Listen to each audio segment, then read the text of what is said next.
Welcome back to another episode of Three Idiots with Internet. I'm your host, Blake. This is my co-host, Chris. And I'm Sam, coming at you on the Samcam. Okay.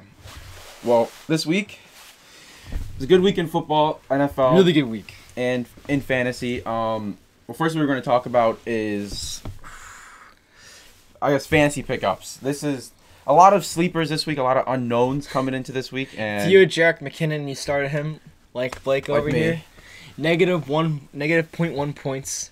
And that led to a very good game from Jeff Wilson. They used him as a starter. He posted 112 yards, 3 touchdowns, 8 receiving yards on 2 receptions. He had over a 30-point fantasy game, maybe 40.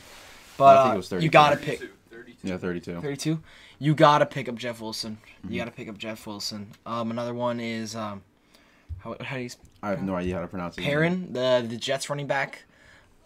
They got Uncle Frank there, Grandpa Frank, and they got the young guy, Perrin. He's the probably replacement for our boy Lev Bell, who had a decent week. And a player you should trade for this week is Deontay Johnson. Yeah. You should. He had a great game versus Tennessee. We'll get to that game later, of course. But he played well. Did he have 2 touchdowns? 2 touchdowns and 80 yards. 80 yards. He just played great. Trade for him. He's probably on someone else's bench. Go scoop him up. Only downside is he could be a little bit injury prone, but he's very reliable. And in your smaller leagues, he's probably on waivers. So here we got the injury news. To start it off, we got Odell. He got torn ACL, out for the year. Very unfortunate to see. Rip. And someone want to take over Yep. Dalton? Andy Dalton, he got user hit sticked and he had a concussion. By John Bostic of Yeah. the Washington football team. It was a very dirty hit. Yes. I'm surprised he's not suspended for a little bit for that hit. It was very unnecessary, helmet to helmet. Yep. And just And they unnecessary. get rookie Tanucci out of JMU. Yeah. How did he do?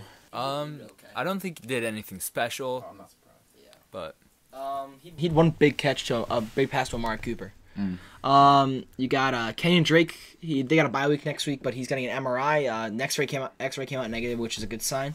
Then you got Chris Carson, who had a mid-foot injury. He's getting an MRI. McCaffrey may be back next week, if not the week after. They are on Thursday Night Football.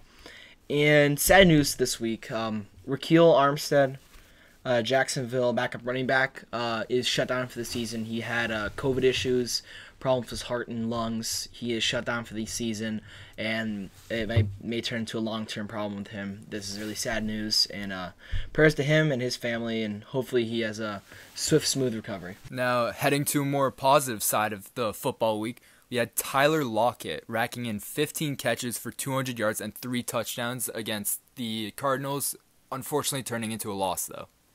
He played out of his mind. First play of the Nuts. game was an insane one-handed catch on Patrick Peterson. He was dominating Patrick Peterson that whole entire game. Patrick Peterson was playing great coverage. It's just Russell Wilson and Tyler Lockett's connection is just better. Unmatched. Yeah, it's unmatched. There's nothing like it in the league. Yep. Absolutely crazy. And when we go in with a player of the week, that's our player of the week, by the way. Yeah, absolutely.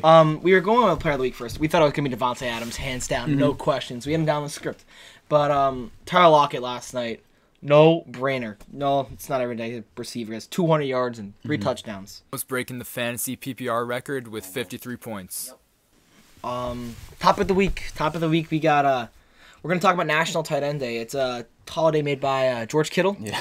George Kittle made it last year. What was your saying? Block.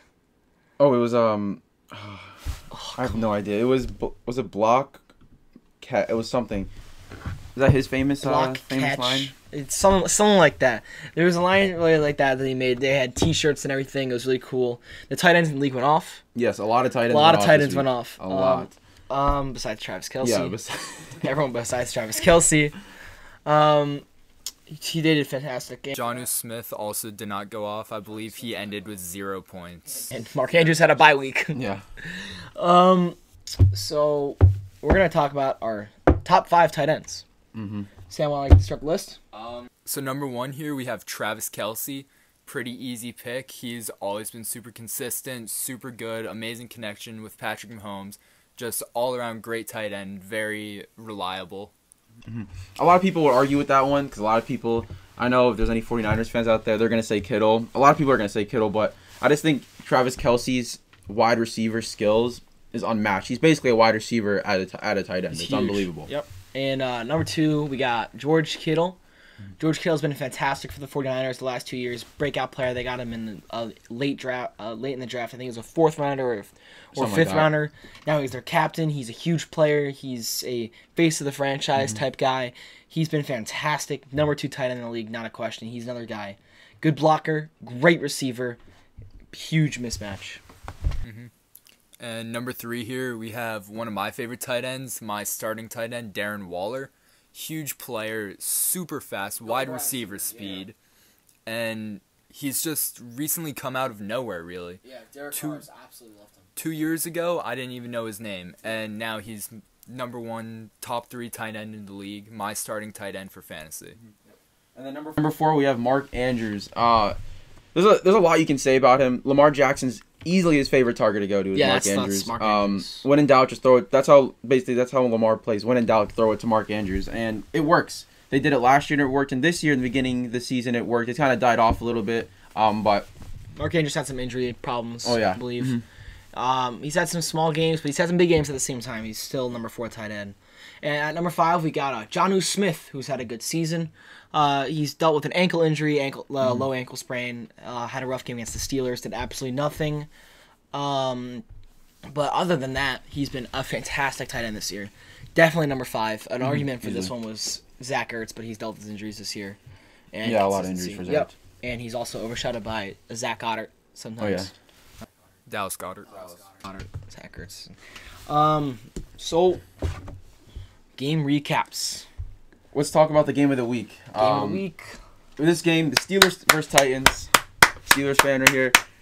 It was a huge game. Win. Great game. A lot of people go into this game thinking Tennessee would win. Us 3, I think we all said Pittsburgh was going to win. We all said Pittsburgh. 100% here. And once again, exactly almost all of us predicted, I guess the Tennessee offense couldn't keep up with the Pittsburgh offense. Pittsburgh was scoring a lot. Like almost every drive in the first quarter was like a score. And then it was literally... The time possession was huge. Yeah, time of possession was huge. I think it was like in the first... Was it like... Mike Tomlin did a great job with that. That's the game plan no one saw. It's just... His goal the whole game was just to kill the clock the whole time. Kill the clock. Make it so Derrick Henry did not have the ball. Derrick Henry ended up having 75 rushing yards with a touchdown. That's huge. And that's holding Derrick Henry right there. Yeah, that is absolutely holding Derrick Henry. He had 20 rushing attempts too. That's giant. TJ Watt had a field day against him. Yeah, TJ Watt had a lot of tackles for loss on Derrick Henry. Yeah, Derrick Henry, like... some people would say 80 yards, not 80 or 75 yards is good for a running back, but Derrick Henry, that's nowhere near his standards. That's not Derrick Henry for you. And Pittsburgh, yes, he scored a touchdown, but that there's a drive where that touchdown was scored, and it took way too long for Tennessee, and that's the reason why that's why they lost in the third quarter. And I think they took like 2 or 3 minutes off the clock on this one drive. It took 5 to 6. It was like close. It was in between the 5-yard line. It was just it was a 52-yard field goal. That's what it ended up being. And Gostkowski missing the field goal. And Gostkowski missed the 48-yarder. Assistant kicker. Deontay Johnson, as we already mentioned, had a huge game. 80 yards, 2 touchdowns, 9 receptions. Juju Smith-Schuster also had a huge game. He had a bunch of receptions for, I think, about 94 yards. Juju, fantastic game. No touchdowns, though. He had a lot of third down conversions, a lot of great catches. Very clutch player in Eric this game. Ebron also was a huge clutch factor in the game. Ben was really spreading the ball out. Yeah, he was spreading the ball. He wasn't, for example, they really wanted to take away Chase Claypool, the Tennessee defense. And they did. But the thing is, when you have there's a lot of talent on that Steelers offense. Yeah, 5-6 weapons. There's a lot of weapons on the Steelers offense, and Ben took advantage of it. Yep, and you had James Conner State. Has been absolutely consistent this year. Amazing. James Conner's been amazing. He's been one of the best running backs in fantasy football this year. Of course, not Alvin Kamara level or Aaron Jones level. Yeah, but he's just consistent. Or McCaffrey. He's been so consistent this year. And Robert Spillane also had a huge goal line. Huge hit on Derrick Henry. That hit was loud. That was very loud. He got hurt. He came out of the field hurt. But that was a huge play by him. And last point for the game is A.J. Brown. Huge game. A.J. Brown, 153 receiving yards, 1 touchdown, 6 receptions.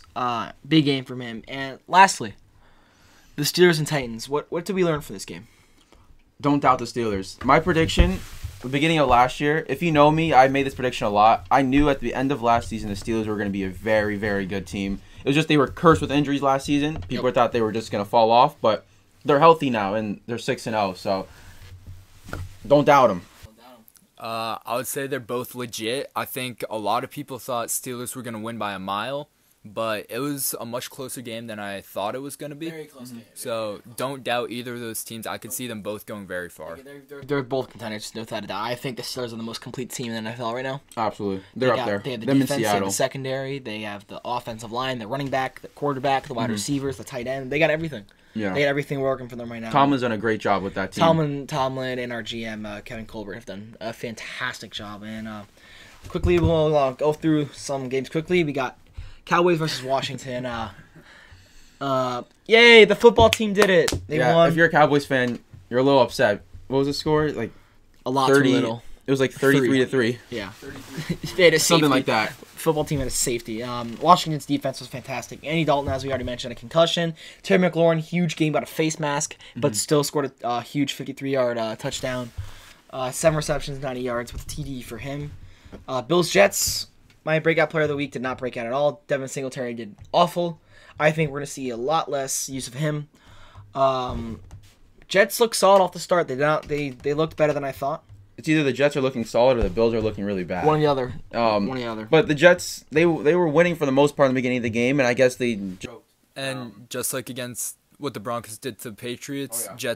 The Bills did not score at all. They just had field goals all game. Yep. All field goals? Yeah. Wow. Panthers Saints, DJ Moore, huge game, 93 yards, hit a huge reception. He had 4 receptions in total, 2 touchdowns. Mike Davis got shut down. Alvin Kamara, another big game from him as usual. Packers, Texans. Devontae Adams, huge game. 196 yards, something like Yeah, that. Devontae How Adams, many 44 receptions did he have? points. Do we know? No, I don't have it down right here. I don't have it down either. Next we'll take a little more time on this one. Browns, Bengals. Baker looked pretty good. At the end of the game, Besides his 0 for 5 at the beginning. he let his team, Really, he let his team back. after Odell got hurt. That's when Yes. they really started. Turned it on. Yeah, that's when they started to turn down. I guess it's a sign. Harrison Bryant, 2 big touchdowns. Fantasy pickup too. That's another waiver wire pickup. Tyler Boyd had a fantastic game. He had 16 receiving yards, 16 reception. Wait, what? 101 receiving yards, 1 touchdown on 11 receptions. He also passed the ball for 16 yards. Oh, that was not a typo. He had 16 passing yards. That's not a typo, I guess. Joe Burrow. Played amazing. Yep. Played amazing. 406 passing yards, 3 touchdown passes, 1 interception, 34 rushing yards, and 1 rushing TD, and he fumbled.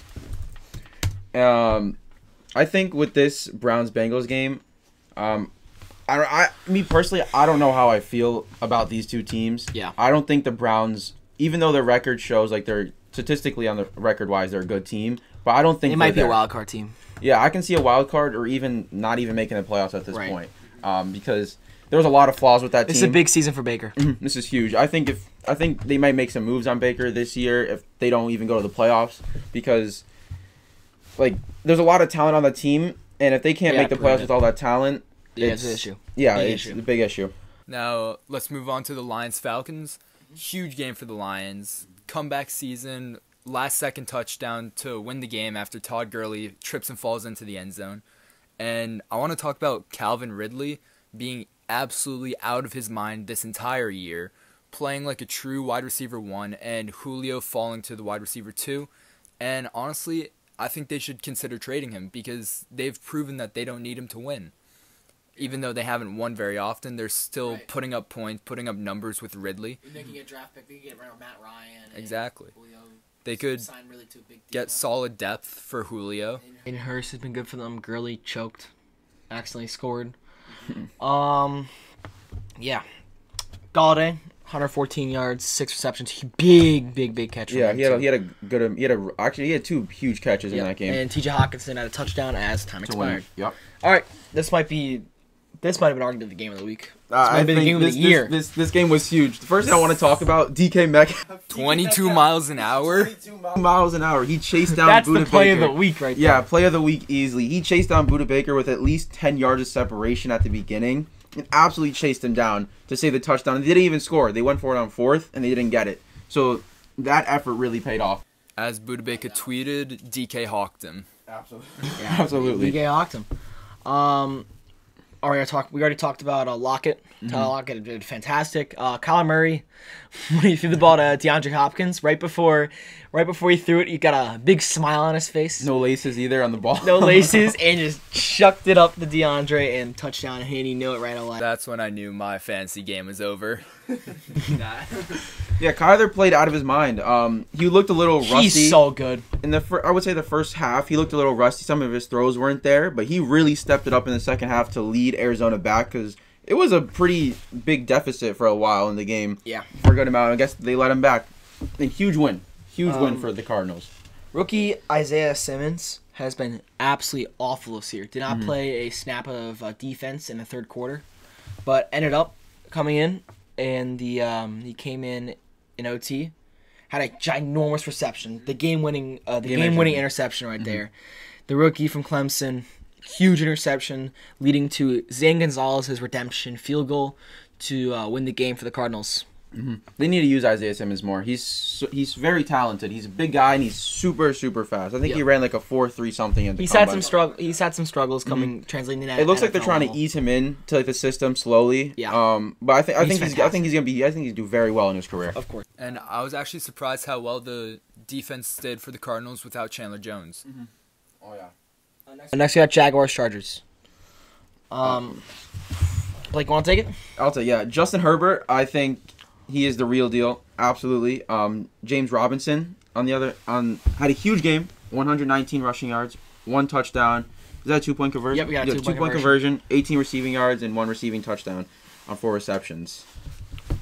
Good game from him. Herbert showing he's the real deal again. We love Herbert here, and we will continue to love Herbert. Next we got I'd rather not talk about this one. Patriots, huge. I think it was 33-6. Yeah, the Patriots suck. That's the best thing I gotta say. Right now they are looking terrible. Cam Newton had a terrible game. He couldn't do anything. And as we've seen in the previous years, New England is trying to turn into a run-pass team. And these past years, even though last year we went 12-4, this year it barely worked. Last year our defense was really holding us last year, but this year they can't do the same because now we're playing a lot of power rushing teams, and our rush defense is not as good as, for example, as our pass defense. And with a guy like Fred Warner, middle linebacker. Oh yeah, can't do much. Absolutely a monster. Yeah, our offense couldn't do anything. Cam Newton was throwing the ball terribly. He was throwing it too short. We couldn't run the ball at all. I think we had two field goals. It was terrible game. And yeah, not much to look forward to watching the Patriots anymore. Nope. Very unfortunate to say that. Raheem Mostert, the 49ers proved they don't need him to win. Yeah. Kittle stays consistent. Garoppolo's looking much better. Had an interception. But still. Cam Newton needs to stop throwing interceptions. Yeah. If he's going to be good. He's never been a really accurate quarterback. I saw Stephen A. Smith talking about today. He's never really been an accurate quarterback at all. But he's got to try to be better. He's missing wide open receivers. Yeah. He's missing a lot of receivers. And going back to the 49ers, this is my issue with the 49ers. They run the ball, I think it was like 70 or 80% of the time their offense is on the field. Yeah. And do I think that even if their team was completely healthy, I don't think that Niners team would go as far as they did last year because no, not a shot. Teams are really adapting to the run offense. For example, we look at the Steelers defense. They shut down the run. I don't think it's for them. I don't know who was it, Tony Romo kept saying during that game to set the edge on the run. We couldn't do it. Their line was very good, and New England just played in the NFL, if you're going to have success, you got to take pressure off your quarterback, and you have to have a good run game. That's how you be successful in the NFL. That's how you do. You have a good defense, and you have the ability to do that. Now, speaking of good defense, let's look at the Chiefs-Broncos. Huge game for the Chiefs defense. Tyrann Mathieu, 2 interceptions. They had a pick 6, 2 fumble recoveries, 3 sacks, kickoff return touchdown, and they led up between 14 and 17 points. I forget what the real final score was, though. Yep. The Chiefs' offense was like non-existent in that game. Their defense played out of their They mind. did everything. The defense did did everything. Clyde Edwards-Helaire got more touches than Le'Veon. Le'Veon had couple big touches, couple big runs, but Clyde got the most touches. He get like 13 fantasy points. He could have more, but the snow game, he dropped a wide open ball in the end zone. Wow. Still, watch out for Clyde. He's still a running back. Ride and died with Clyde. If you got Clyde, stay with him. Ride and died. And conditions were not ideal for that game, obviously. A lot of drops, a lot of bad passes that slipped. But it was still a fun game to watch for Chiefs fans or Broncos haters. Yep. Raiders, Bucks. Gronk's getting back in the swing of things. He's not old Gronk, but Gronk's doing much better, being probably the new number one guy now. Absolutely. AB, you want to talk about Antonio? Yeah.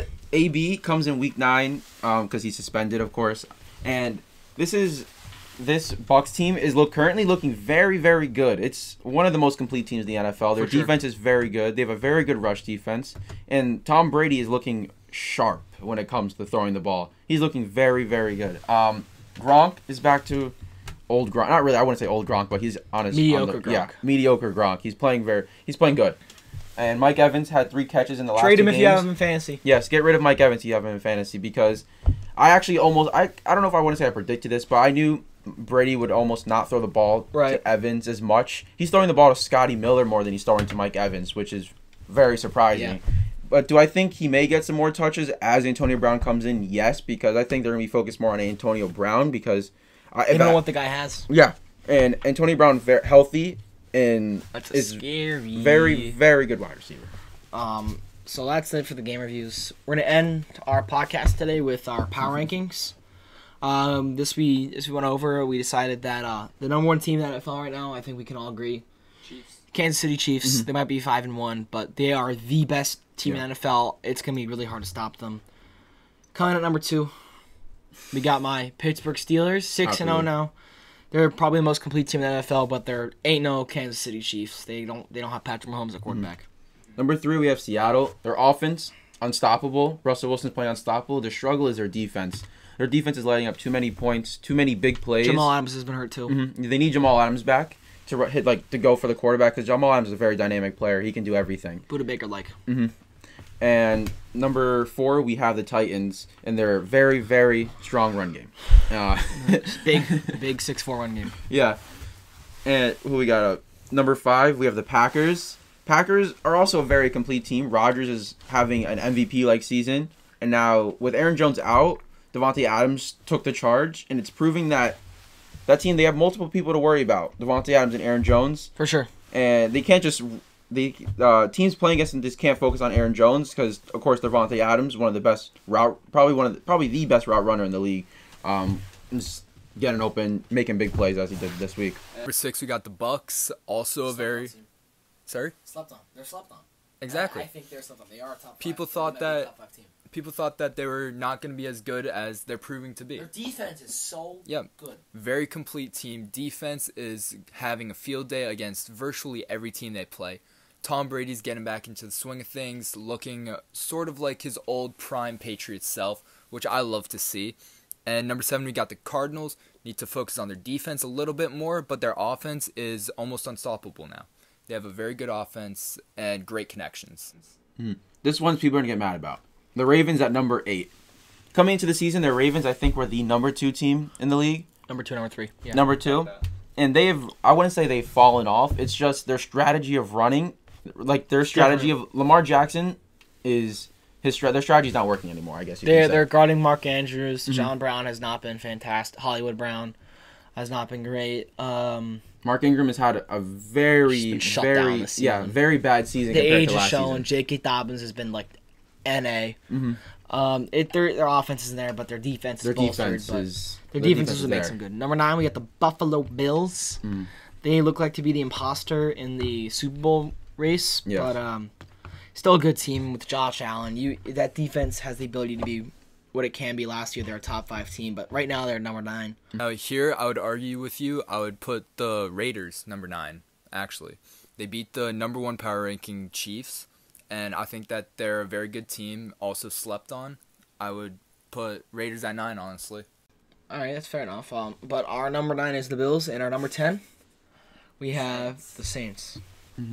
The Saints, Alvin Kamara, Drew Brees, Michael Thomas coming back.